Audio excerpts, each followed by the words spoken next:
हाँ जी, तो hello everyone, कैसे हो आप सब लोग। आप देख रहे हो Day 23 का session number 1 only on the champion eagle. और आज के इस लेक्चर में हम कंटिन्यू करने वाले हैं अपना topic solubility of gas in a liquid.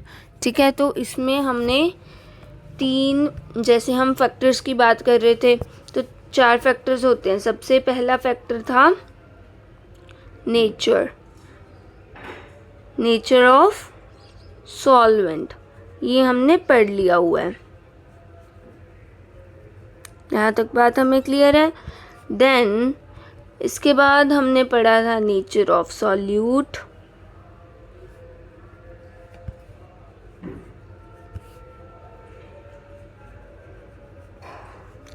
And third हमने पढ़ लिया है टेम्परेचर।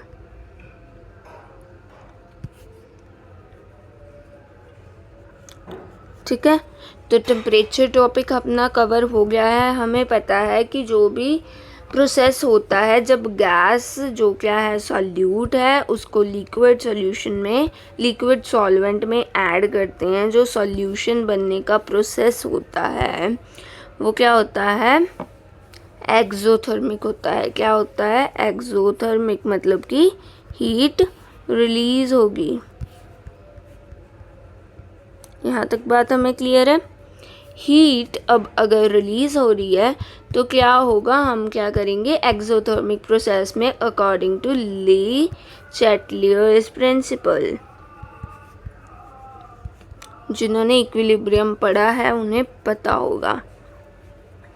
ठीक है, तो ली चैटलियर्स प्रिंसिपल के अकॉर्डिंग क्या हो जाएगा, solubility of gas in a liquid is inversely proportional to temperature। Temperature की क्या हो जाएगी, इन्वर्सली प्रोपोर्शनल हो जाएगी। क्योंकि अगर आप टेम्परेचर को इंक्रीज़ कर दोगे, टेम्परेचर इंक्रीज़ हो जाएगा तो न्यू इक्विलिब्रियम अटेन करने की कोशिश करेगा। जो प्रोसेस है उसमें न्यू इक्विलिब्रियम रिटेन करने की कोशिश करेंगे तो वो रिएक्शन बैकवर्ड जाने लग जाएगी। इसीलिए अगर टेम्परेचर को कम रखेंगे, इधर क्या है, हीट कम होगी, उधर हीट ज़्यादा होगी, रिएक्शन में हीट मोर, एंड इधर हीट क्या है, रिएक्टेंट वाली साइड कम है, प्रोडक्ट वाली साइड ज़्यादा होगी। ठीक है, क्योंकि हम टेम्परेचर को इंक्रीज़ नहीं कर रहे हैं, तो जितना कम टेम्परेचर होगा सॉल्युबिलिटी उतनी ज़्यादा होगी। ठीक है, क्योंकि अगर लेस टेम्परेचर है तो इधर रिएक्शन जाना चाहेगा इक्विलिब्रियम के लिए, लेकिन अगर पहले ही हीट बहुत ज़्यादा है तो रिएक्शन बैकवर्ड आने लग जाएगा।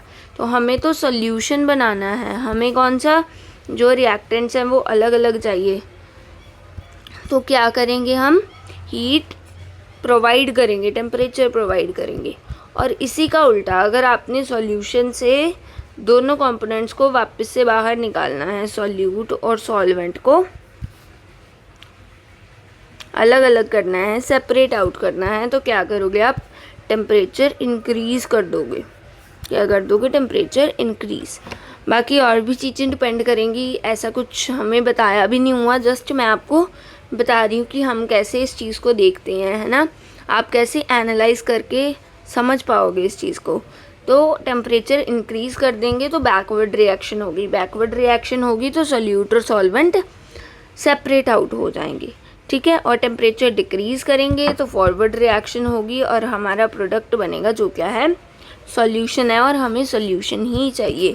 अब इसकी एग्जांपल भी हमने बात की थी उस दिन, एग्जांपल्स में आ गई जैसे कोल्ड ड्रिंक्स को कोल्ड ड्रिंक्स ही क्यों कहते हैं, क्योंकि कोल्ड ड्रिंक्स में कार्बन डाइऑक्साइड डाली होती है ना, कार्बन डाइऑक्साइड गैस होती है।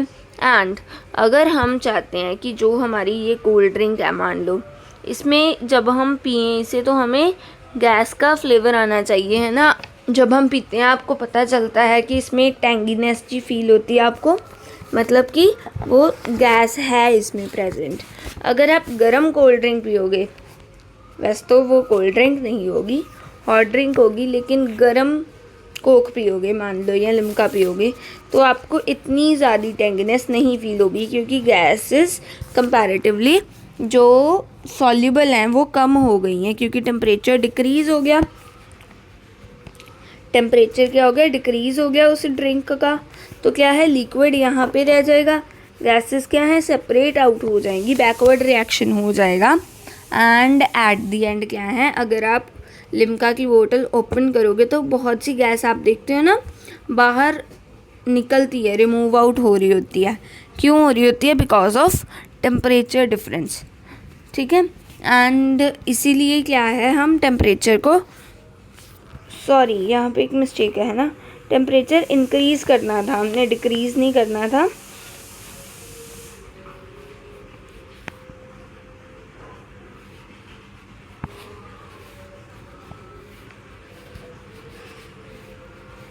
टेम्परेचर यहाँ पे इस केस में क्या है, टेम्परेचर इंक्रीज़ हुआ तभी तो सॉल्युबिलिटी क्या है, गैस की कम हो गई लिक्विड के अंदर। ठीक है, लेकिन यहाँ पे क्या है, टेम्परेचर डिक्रीज़ किया हुआ है तो सॉल्युबिलिटी कंपैरेटिवली ज़्यादा है और इधर बाहर गैसेस कम है। क्योंकि होंगी तो, क्योंकि इक्विलिब्रियम हमने पढ़ा है डायनेमिक होता है। डायनेमिक है तो मतलब फॉरवर्ड रिएक्शन भी होगा और बैकवर्ड भी होगा। कुछ गैसेस सेपरेट आउट भी होंगी और कुछ क्या है, सॉल्यूशन के अंदर सॉल्युबल भी होंगे कुछ पार्टिकल्स ऑफ गैसेस, और कुछ पार्टिकल्स क्या हैं, सेपरेट आउट होते जाएंगे। ये तो आपने इक्विलिब्रियम में पढ़ा ही होगा। ठीक है, बट यहाँ पे क्या है, टेम्परेचर डिक्रीज़ करने की वजह से फॉरवर्ड रिएक्शन का जो रेट है वो इंक्रीज़ हो गया और नया इक्विलिब्रियम अटेन हुआ, और ज़्यादा गैसेस क्या हैं, सॉल्युबल हैं। यहाँ पे क्या है, टेम्परेचर इंक्रीज़ करने की वजह से इक्विलिब्रियम बैकवर्ड साइड शिफ्ट हो गया और क्या हुआ, दोनों जो कंपोनेंट्स हैं वो सेपरेट आउट होने लग गए। यहाँ तक बात हमें क्लियर है। इसके बाद हमने पढ़ा था नेचर ऑफ सॉल्यूट और सॉल्वेंट दोनों क्या रहेंगे, सेम। लाइक डिसॉल्व्स लाइक,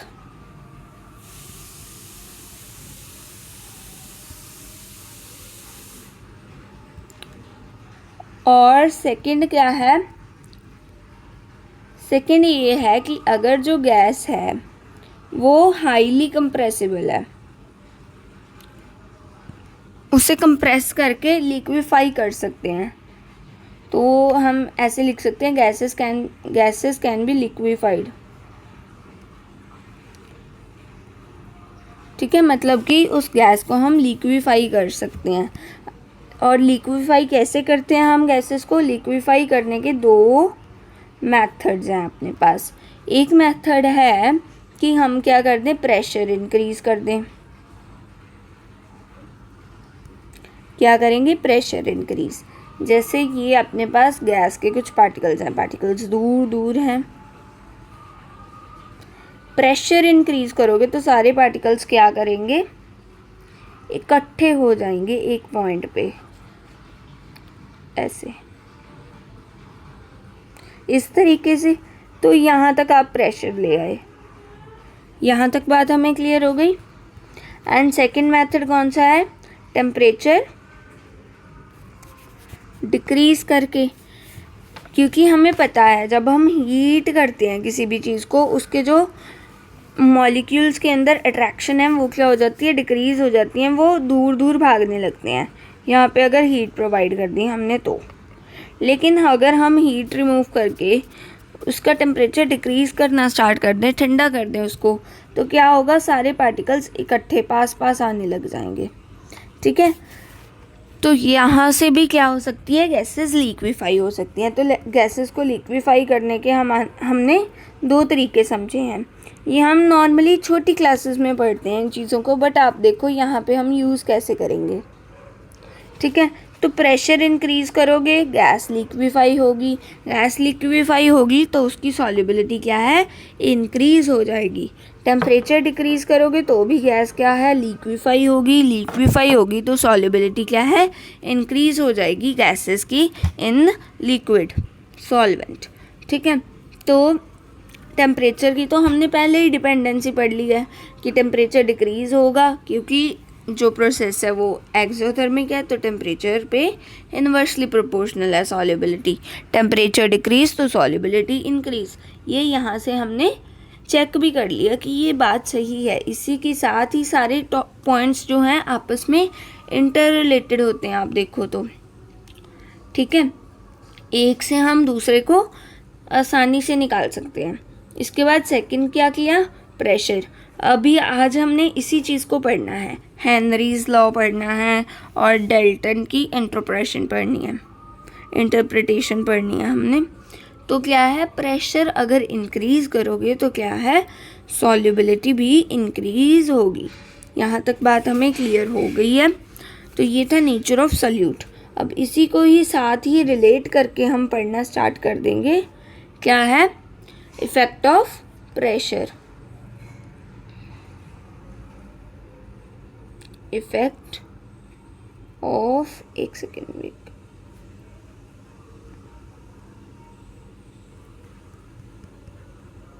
हाँ जी, इफेक्ट ऑफ प्रेशर। प्रेशर का क्या इफेक्ट पड़ेगा solubility of gas in liquid में। ठीक है, तो देखो प्रेशर, अभी हमने बात की है, अगर प्रेशर इंक्रीज होगा तो सॉल्युबिलिटी भी क्या होगी, इंक्रीज होगी। Pressure is directly proportional to solubility, but at क्या है, constant temperature, at constant temperature. ठीक है, यहाँ तक बात हमें क्लियर हो गई। अब ये तो हमें पता चल गया, इसी चीज़ को डाल्टन ने क्या बोला, डाल्टन नहीं, हेनरी ने एक लॉ दे दिया। इसे हम क्या कहते हैं, हेनरीज लॉ कहते हैं। क्या कहेंगे, हेनरीज लॉ। यहाँ तक बात हमें क्लियर हुई। हेनरीज लॉ अब क्या कह रहा है,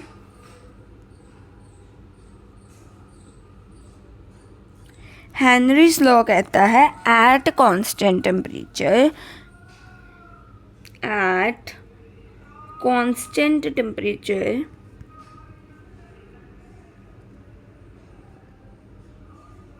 the solubility of gas in liquid is directly proportional to the partial pressure। partial pressure क्या होता है, अब देखो नॉर्मली ये प्रेशर है गैस का, अगर कोई सोल्यूशन आ गया उसमें गैस हर एक का प्रेशर होगा, हर एक कंपोनेंट का अलग अलग प्रेशर होगा। एक तो हम पूरा प्रेशर निकाल सकते हैं, टोटल प्रेशर। सेकंड हम क्या निकाल सकते होते हैं, पार्शियल प्रेशर। पार्शियल प्रेशर क्या होता है, गैस का अलग से प्रेशर कितना है इस सोल्यूशन के अंदर। ठीक है, और लिक्विड कंपोनेंट का कितना प्रेशर है इसी सोल्यूशन के अंदर। दोनों को अलग अलग निकाल लेते हैं, दोनों को ऐड करेंगे तो टोटल प्रेशर मिल जाएगा। ठीक है, तो हम पार्शियल प्रेशर की बात कर रहे हैं यहाँ पे। ठीक है, eight constant temperature the partial pressure of gas, partial pressure को पीपी लिख लेते हैं, of gas in a liquid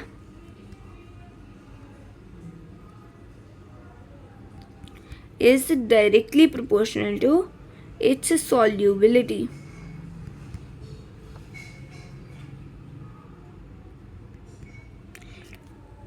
या आप लिख सकते हो the solubility of gas in a liquid is directly proportional to the partial pressure of gas।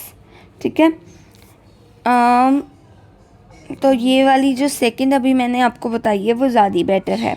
ठीक है, एंड अब आप देखो, अगर solubility is directly proportional to pressure है तो हर एक केस में ये सेम चीज़ होगी। तो हम यहाँ से रेशो भी निकाल सकते हैं, S1/S2 is equals to P1/P2। कई बार क्वेश्चन आ जाता होता है इतना सिंपल, तो हम सीधा ही क्या है इस रेशो को यूज़ करके आंसर निकाल सकते हैं। ठीक है, अभी हम क्वेश्चंस भी करेंगे। जैसे एक एग्जांपल ले लेते हैं, हम क्या कर रहे हैं, हम देखो हमें बता दिया है कि पहले सॉल्युबिलिटी क्या थी, टेम्परेचर को हम कांस्टेंट रख रहे हैं, और हमें बता दिया पहले सॉल्युबिलिटी थी 24 मोल पर लीटर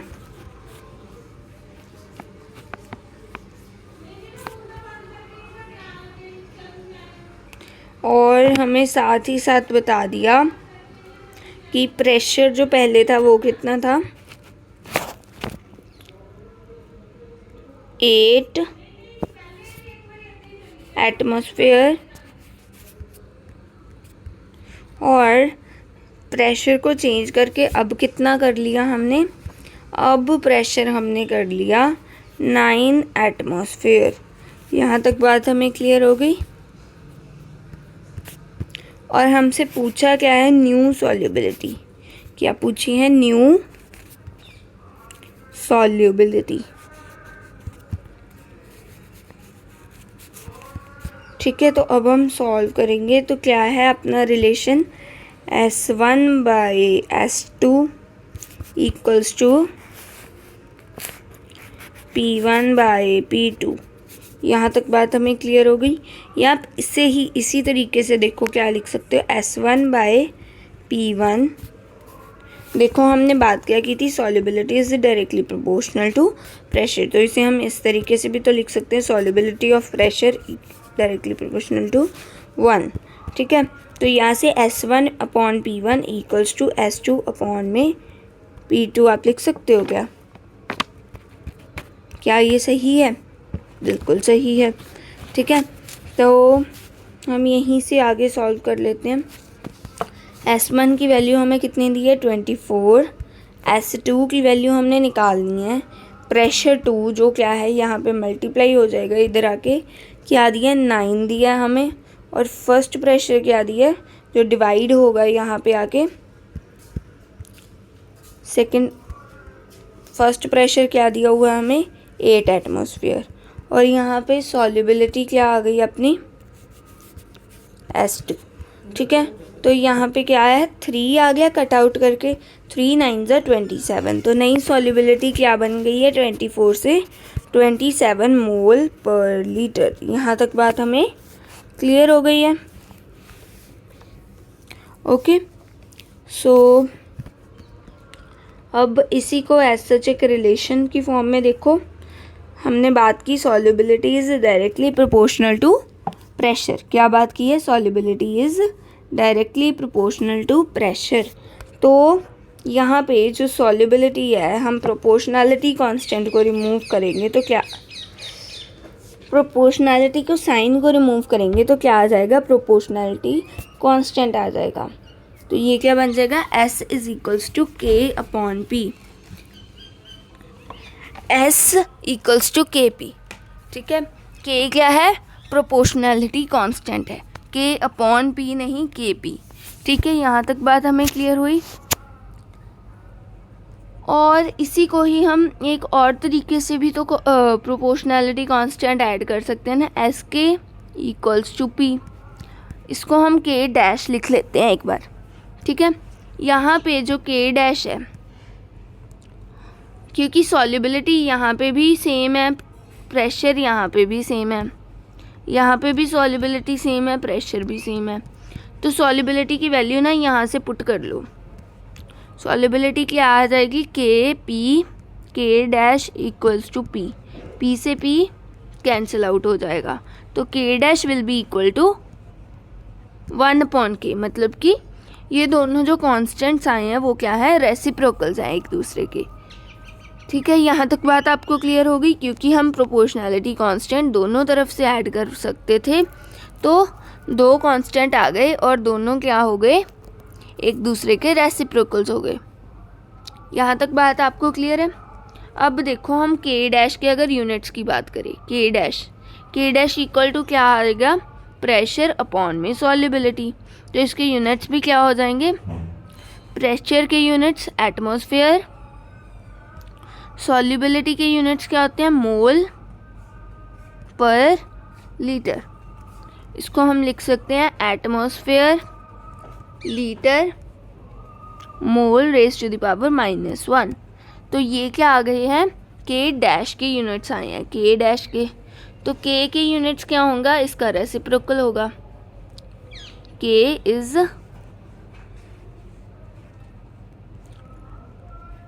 रेसिप्रोकल ऑफ K'। तो यूनिट्स क्या हो जाएंगे, रेसिप्रोकल हो जाएंगे। मतलब कि मोल -1 है तो 1 हो जाएगा,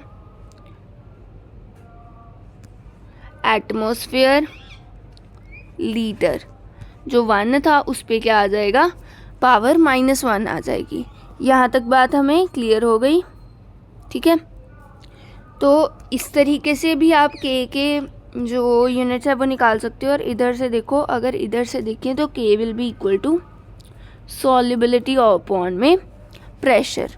सॉल्युबिलिटी अपॉन में प्रेशर कर रहे हैं तो क्या आ जाएगा, मोल लीटर -1 एटमॉस्फेयर -1, ठीक है। तो आप यूनिट्स देख के अंदाज़ा लगाओगे कि के की वैल्यू क्या है, S अपॉन पी है या P अपॉन S है।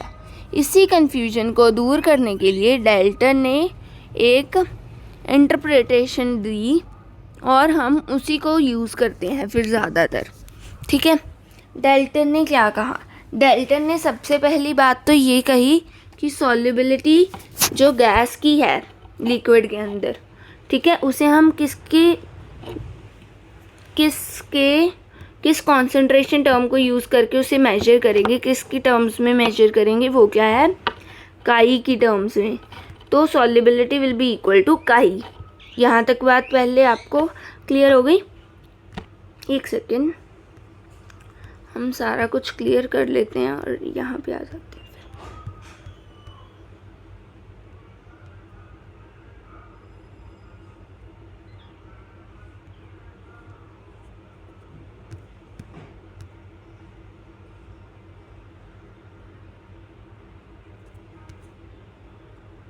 हाँ जी, तो अब देखो, अब हम बात कर रहे हैं डाल्टन की, ठीक है। डाल्टन ने क्या कहा कि जो गैस की सॉल्युबिलिटी है, ये मैंने आपको ना सॉल्युबिलिटी वाले टॉपिक को स्टार्ट करते वक्त बताया था कि लिक्विड्स के लिए मोल पर लीटर्स में लोगे, ठीक है, और गैसेस के लिए किस में लोगे, गैसेस के लिए आप लोगे मोल फ्रैक्शन में, ठीक है, हमने बात की थी ना। तो यहाँ पे पहले तो जो हेनरी ने बताया उसमें तो हमने क्या लिया था, मोल पर लीटर ही लिया था, आपको याद हो, सॉल्युबिलिटी मोल पर लीटर में ली थी और अपॉन में क्या किया था, प्रेशर किया था, अगर के की यूनिट्स देखें, ठीक है। तो प्रेशर की यूनिट्स यहाँ पे आ जाएंगे एटमॉस्फेयर, तो मोल पर लीटर अपॉन में एटमॉस्फेयर आ गया था अपने पास, ठीक है। तो मतलब कि सॉल्युबिलिटी को हम मोल पर लीटर में कैलकुलेट कर रहे थे, मेजर कर रहे थे, लेकिन डाल्टन ने क्या कहा कि सॉल्युबिलिटी जो गैस की होगी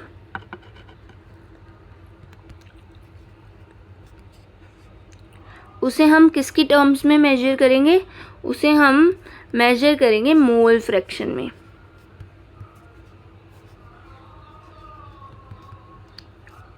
ठीक है। मतलब कि सॉल्युबिलिटी इज इक्वल्स टू काई 2 होगा, मतलब कि mole fraction of gas in liquid solution, ठीक है। तो हमें ये भी पता है, हेनरी ने बताया था कि pressure is directly proportional to solubility, and solubility अब डाल्टन ने बता दिया कि इक्वल्स टू क्या है, मोल फ्रैक्शन है। तो हम लिख सकते हैं pressure is directly proportional to mole fraction. अब एक हमें कन्फ्यूजन वहाँ पे ये आ रही थी कि हमें पता नहीं लग रहा था के को यूज़ करना है प्रोपोर्शनैलिटी कांस्टेंट या फिर के डैश को।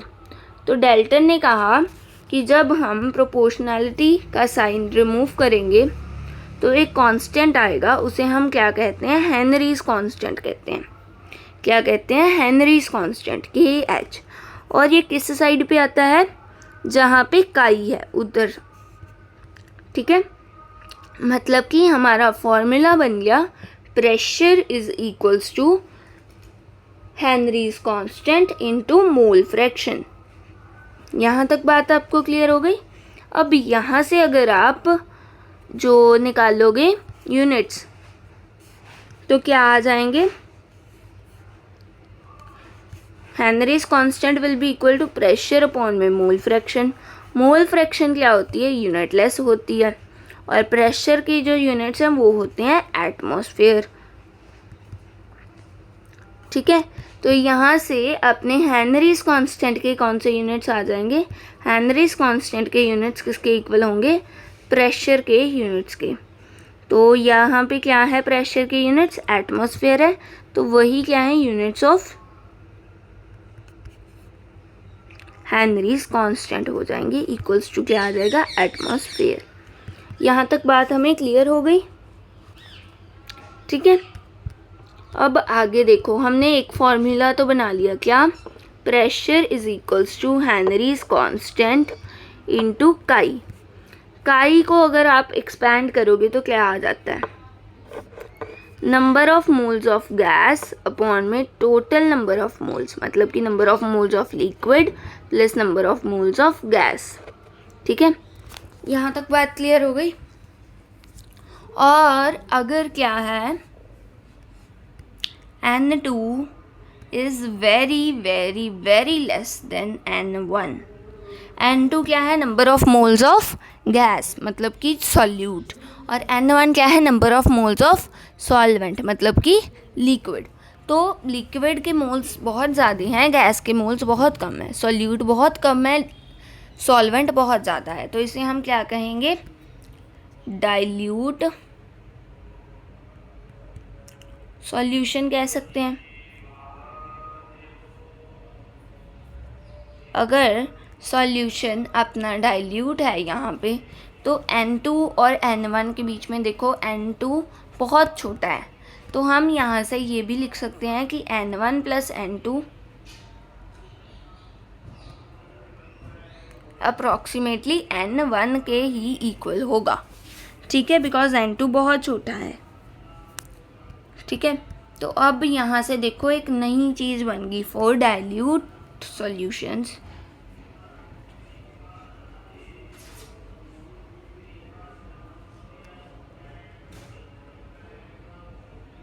For dilute solution. ठीक है, डाइल्यूट सॉल्यूशन के लिए क्या आ जाएगा, pressure will be equals to KH into number of moles of 2, मतलब कि number of moles of solute, number of moles of gases upon में N1। N1 क्या है, N1 है अपने पास number of moles of solvent या लिक्विड।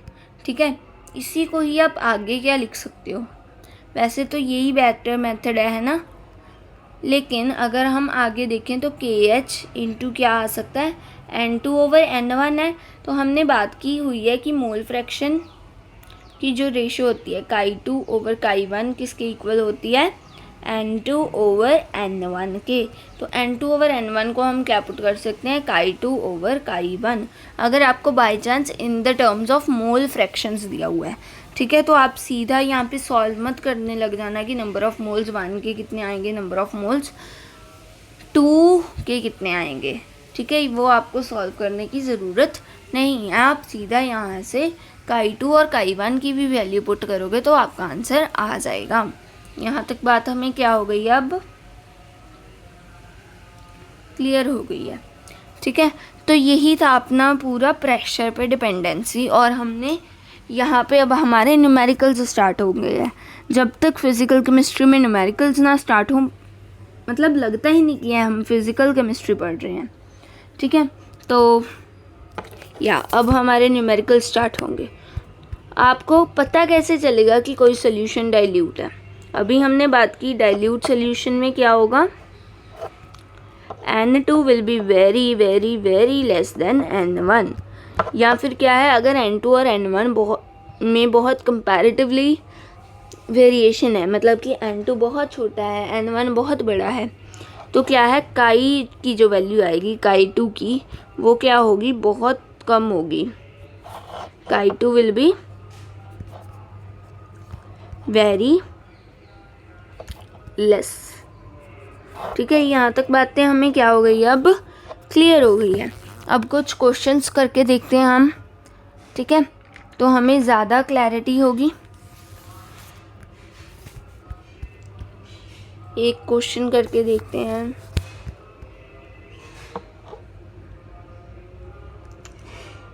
ओके, आपने वैल्यू निकालनी है हेनरीज कांस्टेंट की। अगर आपको बताया गया है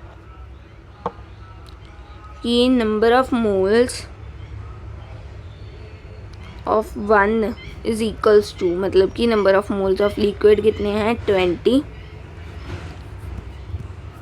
आपको N2 भी बताया गया है जो क्या है 10 मोल्स है, number of moles of gas कितने हैं 10, और लास्टली आपको प्रेशर भी बताया गया है। प्रेशर कितना है, प्रेशर है मान लो 35 मान लो, चलो यहाँ तक बात आपको क्लियर हो गई। अब देखो हमें पता है Henry's constant is equals to pressure upon में मोल फ्रैक्शन। तो प्रेशर क्या आ जाएगा 35, मोल फ्रैक्शन को अगर आप सॉल्व करोगे, इधर जाके सॉल्व कर लेते हैं। सबसे पहले तो देखो ये डाइल्यूट नहीं है, यहाँ पे 20 है, यहाँ पे 10 है, बहुत ज़्यादा फ़र्क नहीं है, ठीक है। तो अब हम मोल फ्रैक्शन की वैल्यू फाइंड करते हैं। काई will be equal to N2 की वैल्यू कितनी है 10 अपॉन में N1 प्लस N2 कितना आ जाएगा 30 आ जाएगा। तो क्या आ गया 1/3 आ गई अपनी काई की वैल्यू। काई की वैल्यू 1/3 आ गई, तो यहाँ पे क्या आ जाएगा 35 × 3। यहाँ तक बात क्लियर हो गई। तो अपना आंसर कितना आ जाएगा, हेनरीज कांस्टेंट की वैल्यू आ जाएगी 105। यहाँ तक बात आपको क्लियर हुई। तो हेनरीज कांस्टेंट की क्या आ जाएगी 105 आ जाएगी वैल्यू। और अगर यूनिट्स देखोगे तो क्या आ जाएंगे एटमॉस्फेयर। अगर हम एज्यूम कर रहे हैं कि प्रेशर की यूनिट्स मैंने आपको बताए नहीं थे, यहाँ पे एटमॉस्फेयर, अगर यहाँ पे बार दिया होता प्रेशर के यूनिट्स तो यहाँ पे भी क्या आना था, बार ही आना था, ठीक है। वो प्रेशर के यूनिट्स पे ही डिपेंड कर रहा है। किसका यूनिट्स, हेनरीज कांस्टेंट के यूनिट्स, ठीक है। यहाँ तक बातें हमें क्लियर हो गई। अब देखो आगे हम कंटिन्यू करते हैं अपने टॉपिक को। कांस्टेंट टेम्परेचर पे तो हमने बात कर ली है ना, कांस्टेंट टेम्परेचर पे ही है हेनरीज लॉ एप्लीकेबल कि pressure will be directly proportional to solubility. Solubility को डाल्टन ने कह दिया कि किसके इक्वल रख लो, मोल फ्रैक्शन के इक्वल। तो pressure will be directly proportional to mole fraction, pressure equals to Henry's constant into mole fraction. यहाँ तक बातें हमें क्या हो गई है, क्लियर हो गई हैं।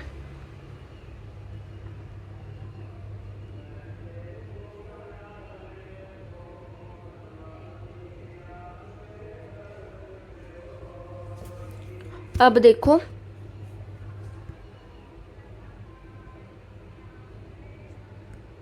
हाँ जी, तो देखो अब हम बात करेंगे कांस्टेंट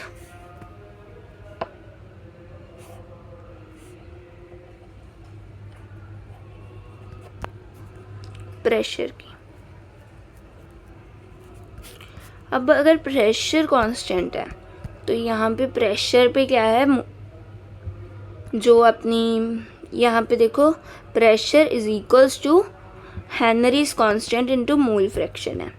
तो अगर प्रेशर ही कांस्टेंट हो जाएगा तो क्या आ जाएगा KH इंटू काई इक्वल्स टू क्या आ जाएगा, एक कांस्टेंट आ जाएगा। अगर हम प्रोपोर्शनैलिटी का साइन लेके आएंगे यहाँ पे तो KH will be inversely proportional to mole fraction हो जाएगा। यहाँ तक बात हमें क्लियर हो गई। मोल फ्रैक्शन अब क्या है, सॉल्युबिलिटी है, तो इसे हम यहाँ से ये भी लिख सकते हैं कि जो हेनरीज कांस्टेंट है वो सॉल्युबिलिटी के इनवर्सली प्रोपोर्शनल हो जाएगा। कब, जब टेम्परेचर क्या है, कांस्टेंट है, ठीक है। अब देखो हमें पता है अगर हम टेम्परेचर को इंक्रीज़ करेंगे तो क्या होगा, रिएक्शन बैकवर्ड जाएगी तो सॉल्युबिलिटी क्या हो जाएगी, कम हो जाएगी। सॉल्युबिलिटी अगर कम हो रही है एट कांस्टेंट प्रेशर, तो कांस्टेंट प्रेशर पे टेम्परेचर तो इंक्रीज़ कर रहा है, टेम्परेचर नहीं है कांस्टेंट। सॉल्युबिलिटी क्या हो गई, टेम्परेचर इंक्रीज़ करने पे डिक्रीज़ कर गई अपनी सॉल्युबिलिटी, और अगर सॉल्युबिलिटी डिक्रीज़ कर गई तो कांस्टेंट प्रेशर पे जो हेनरीज कांस्टेंट है वो क्या हो जाएगा, इंक्रीज़ कर जाएगा। ठीक है, हेनरीज कांस्टेंट क्या हो गया, इंक्रीज़ कर गया। अगर इसी का ही उल्टा कर दें, टेम्परेचर डिक्रीज़ होगा, सॉल्युबिलिटी इंक्रीज़ होगी, सॉल्युबिलिटी इंक्रीज़ होगी तो हेनरीज कांस्टेंट क्या है, डिक्रीज़ हो जाएगा, क्योंकि जो सॉल्युबिलिटी है वो हेनरीज कांस्टेंट के इन्वर्सली प्रोपोर्शनल है। यहाँ तक बात आपको क्लियर हो गई। अब इसी का अगर हम ग्राफ देखें, मैंने आपको बताया कांस्टेंट प्रेशर पे, इस चीज़ को याद रखना है कि कांस्टेंट प्रेशर पे बात कर रहे हैं हम, कि Henry's constant is inversely proportional to solubility, या फिर आप लिख सकते हो काई। ये डिवाइड नहीं है, ये और का साइन डाला है मैंने। अब अगर हम इसका क्या बना लें, ग्राफ बनाएं, यहाँ पे क्या है, हेनरीज कांस्टेंट ले लें, यहाँ पे क्या ले लें, काई या फिर सॉल्युबिलिटी, तो क्या आएगा, इन्वर्सली प्रोपोर्शनल है तो रेक्टेंगुलर हाइपरबोला बनेगा। क्या है ये, रेक्टेंगुलर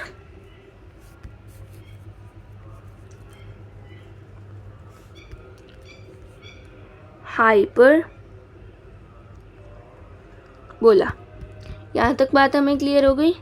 और अगर हम, अब आपको यहाँ तक बात क्या हो गई है, क्लियर हो गई है ना सारी चीज़ें, कि टेम्परेचर प्रेशर अगर कांस्टेंट होगा तो सॉल्युबिलिटी किसकी प्रोपोर्शनल हो जाएगी, इन्वर्सली प्रोपोर्शनल हो जाएगी हेनरीज कांस्टेंट के। ठीक है, यहाँ तक बात हमें क्या हो गई है, क्लियर हो गई है। अब अगर हम कांस्टेंट प्रेशर भी नहीं ले रहे, कांस्टेंट टेम्परेचर ले रहे हैं, टेम्परेचर कांस्टेंट ले रहे हैं, तो हेनरीज लॉ एप्लीकेबल होगा। हेनरीज लॉ क्या कहता है, pressure is in directly proportional to solubility.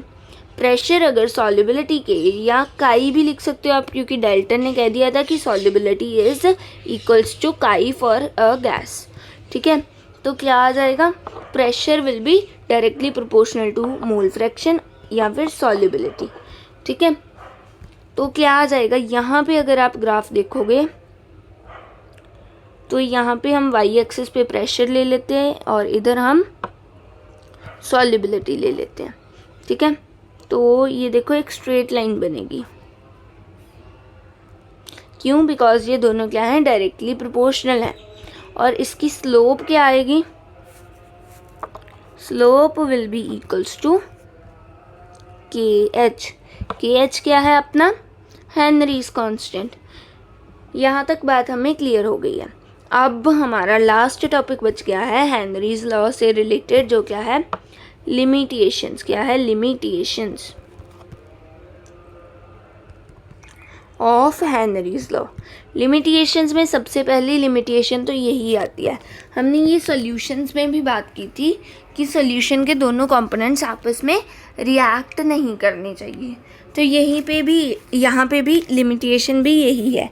क्या है कि गैस शुड नॉट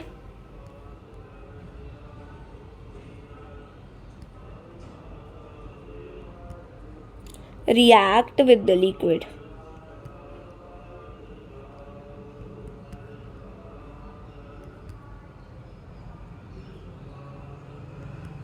ठीक है, जैसे कि आप कोई भी एग्जांपल ले सकते हो जिसमें क्या है, गैसेस अपनी रिएक्ट कर लेती हैं लिक्विड्स के साथ। ठीक है, इसके बाद सेकंड क्या आ जाएगा, गैस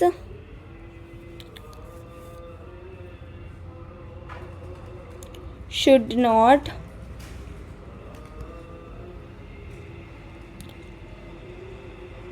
dissociate in liquid। जैसे कि अगर हम HCl की ही बात कर लें, HCl एक एसिड है, जनरली क्या है, गैसियस स्टेट में अगर प्रेजेंट होगी तो क्या होगा, इसको हम वाटर में लेके जाएंगे तो क्या हो जाएगा, H पॉजिटिव आयंस रिलीज हो जाएंगे और Cl नेगेटिव हो जाएंगे। अगर कोई बेस ले लो जैसे कि KOH, उसको हम गैस में ले लें तो क्या हो जाएगा, K पॉजिटिव बन जाएगा, OH नेगेटिव बन जाएगा। तो ये चीज़ें होंगी, इसीलिए यहाँ पे हेनरी का लॉ क्या है, वैलिड नहीं है, क्योंकि ये सॉल्यूशन नहीं बन जाएगा, फिर रिएक्टेंट्स और प्रोडक्ट्स बच जाएंगे वहाँ पे। ठीक है। थर्ड क्या है लिमिटेशन, अगर क्या है प्रेशर बहुत ज़्यादा बढ़ जाए, हाई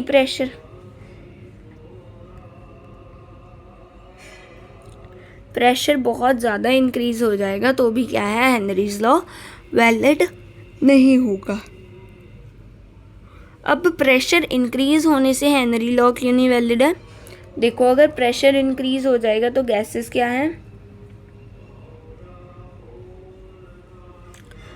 उसकी जो काई है, मतलब कि मोल फ्रैक्शन है, उसकी ऑलमोस्ट क्या है, मैक्सिमम वैल्यू, हमें पता है मोल फ्रैक्शन की मैक्सिमम वैल्यू 1 होती है। तो जब क्या है प्रेशर इंक्रीज़ हो जाएगा तो सॉल्यूशन में सिर्फ गैस बच जाएगी, लिक्विड बचेगा ही नहीं। एंड दैट्स वाई फिर वो सॉल्यूशन तो रहेगा ही नहीं, अकेली गैस बच जाएगी, इसीलिए वहाँ पे भी हेनरीज लॉ वैलिड नहीं है। अगर आपको ये चीज़ नहीं समझ आई तो इसे आप छोड़ सकते हो एक बार के लिए। ठीक है, ये इतना ज़्यादा इम्पॉर्टेंट नहीं है, जस्ट आपको लिमिटेशंस पता होनी चाहिए कि कहाँ पे वैलिड नहीं है। फोर्थ पॉइंट आ जाएगा, लास्ट है अपना, क्या है, at very low temperature.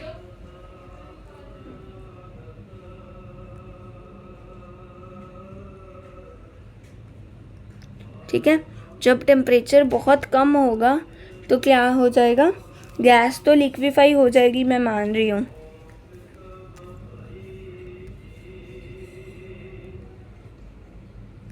Gas liquefy होगी, लेकिन क्या हो जाएगा, जो लिक्विड है वो बहुत ज़्यादा कम टेम्परेचर पे क्या हो जाएगा, फ्रीज़ हो जाएगा। एंड अगर फ्रीज़ हुआ तो क्या होगा, वो सॉलिड स्टेट में आ जाएगा, तो वो एक गैस इन लिक्विड वाला सॉल्यूशन नहीं रहेगा, इसीलिए यहाँ पे भी क्या है, हेनरीज लॉ वैलिड नहीं होगा। सो आज के लिए यही था अपना टॉपिक, जो क्या था, हेनरीज लॉ को डिस्कस किया हमने। आज सारा ग्राफ्स कर लिया हमने, क्वेश्चन की भी प्रैक्टिस कर ली है।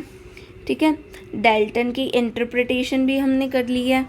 सो आई होप आपको आज का सारी चीज़ें समझ आई होंगी, एंड कल जब आप आओगे तो रिवाइज़ करके आना, केमिस्ट्री के नेक्स्ट लेक्चर तक रिवीजन करके रखना, बिकॉज नेक्स्ट टॉपिक थोड़ा सा इसके साथ इंटर रिलेटेड है और बच्चे क्या हैं फिर कंफ्यूज हो जाते हैं फार्मूला यूज़ करने वक्त। ठीक है, तो इसे रिवाइज करके आना है।